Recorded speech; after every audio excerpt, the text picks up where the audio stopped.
মূল্যস্ফীতি 7% ঘরে না আসা পর্যন্ত নীতি সুদ হার কমাবে না এমন বার্তা দিচ্ছে বাংলাদেশ ব্যাংক। চলতি জুলাই ডিসেম্বর সময়ের জন্য নতুন মুদ্রানীতিতে আগের মতোই 10% নীতি সুদ হার বহাল রাখা হতে পারে, এমনটাই জানিয়েছেন কেন্দ্রীয় ব্যাংকের মুখপাত্র। তবে শিল্প খাতকে বাঁচাতে বিশেষ ব্যবস্থায় সুদ হার কমানোর পরামর্শ দিয়েছেন অর্থনীতিবিদরা। একরামুল ইসলাম খানের রিপোর্টে বিস্তারিত। ওয়ালটন এখন দেশের সীমানা পেরিয়ে পৌঁছে গিয়েছে 50টিরও বেশি দেশে। ওয়ালটন, ঘরে ঘরে বিশ্বজুড়ে। বাংলাদেশ ব্যাংক যে সুদ হারে তফসিলি ব্যাংকগুলোকে স্বল্প সময়ের জন্য ঋণ দেয় সেটাই নীতি সুদ হার।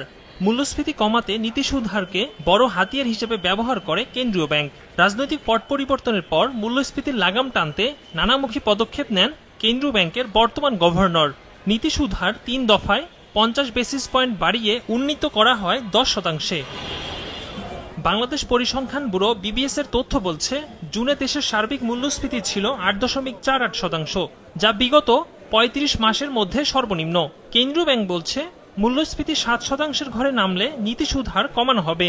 সে লক্ষ্যে পৌঁছাতে ডিসেম্বর পর্যন্ত মুদ্রানীতির কড়াকড়ি বহাল থাকবে। পলিসি রেটে আপাতত হাত দিবে না, কারণ আমরা দেখতে পাচ্ছি, প্রজেকশন করতে পারছি যে বিনিয়োগ পুরোদমে শুরু হতে এবছরটা লেগে যাবে। অতএব এই বছরটা ভালোভাবে শেষ করে একটা স্থিতিশীল অবস্থা আছে, সেখানে গ্রোথ আশাব্যঞ্জক হবে না, কিন্তু কোনো ডাউনওয়ার্ড ট্রেন্ড, ইকোনমির কোনো ইন্ডিকেটরের মধ্যে কোনো ডাউনওয়ার্ড ট্রেন্ড আপনারা দেখতে পাবেন না।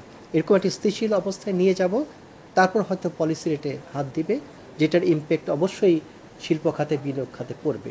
এদিকে নীতি সুদ হার বেশি হওয়ায় ব্যাংক ঋণের গড় সুদ হার 15% ছাড়িয়েছে, যার সরাসরি প্রভাব পড়েছে বেসরকারি বিনিয়োগ ও কর্মসংস্থানে।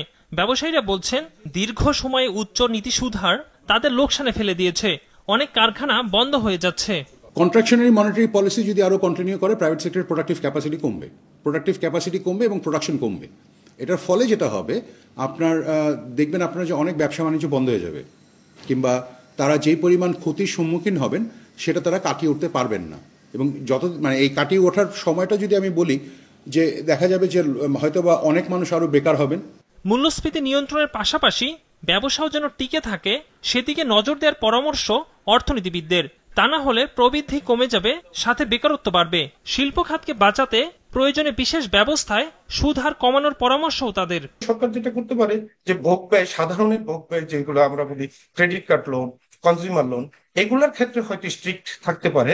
কিন্তু দীর্ঘমেয়াদে যখন সরকার ব্যবসায়ীদের জন্য যেই লোনের ব্যবস্থাগুলো করে ব্যাংকিং ব্যবস্থায়, এই ক্ষেত্রে হয়তো বাংলাদেশ ব্যাংক আলাদাভাবে একটা নির্দেশনা দিতে পারে, তাদের জন্য বিশেষ ব্যবস্থায় যদি সুদের হার কিছুটা কমানো যায়। রাজস্ব নীতি, সরবরাহ ব্যবস্থাপনা এবং বাজার নিয়ন্ত্রণ একযোগে কাজ করলে মূল্যস্ফীতি নিয়ন্ত্রণের সুফল পাওয়া যাবে মত বিশেষজ্ঞদের। একরামুল ইসলাম খান, বিজনেস রিপোর্ট, মাছরাঙ্গা টেলিভিশন।